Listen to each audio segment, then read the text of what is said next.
Welcome to Sana Tamil tech YouTube channel. Driving licence நீங்கள் apply பண்ணணும் அப்படின்னா ஆர்டிஓ ஆஃபீஸில் போய்ட்டு நீங்கள் டைரெக்டாக அப்ளை பண்ணிட்டு தான் வர மாதிரி இருக்கும். ஆனால் இப்போது பிப்ரவரி 28ஆம் தேதியிலேருந்து ஒரு அறிவிப்பு வந்திருக்கு. அது என்ன அப்படின்னா, நீங்கள் ஆன்லைன்லேயே டிரைவிங் லைசன்ஸை அப்ளை பண்ணிக்கலாம்.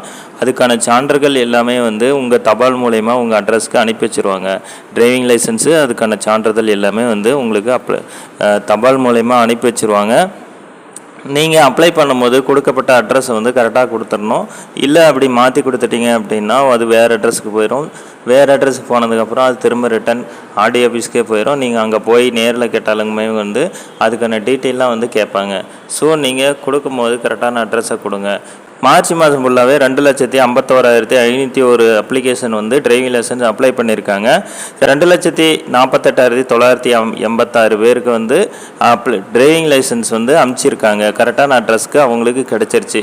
ரிமைனிங் இருக்கிறவங்களுக்கு ஒரு சிலருக்கு இந்த டிரைவிங் லைசன்ஸ் கரெக்டாக தபால் மூலிமா அவங்களுக்கு கிடைக்கல. அது என்ன காரணம் அப்படின்னா, அவங்க டிரைவிங் லைசன்ஸு டிரைவிங் ஸ்கூல்லாம் போவாங்க.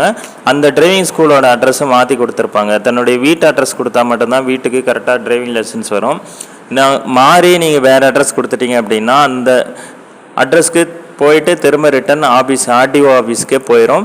நீங்கள் மறுபடியும் அங்கே போய் கேட்டு தான் வாங்குற மாதிரி இருக்கும். அதுவும் ஸோ இந்த தகவல் உங்களுக்கு ஒரு யூஸ்ஃபுல்லாக இருந்திருக்கும். நம்ம சேனலை சப்ஸ்கிரைப் பண்ணிக்கோங்க. தேங்க்யூ.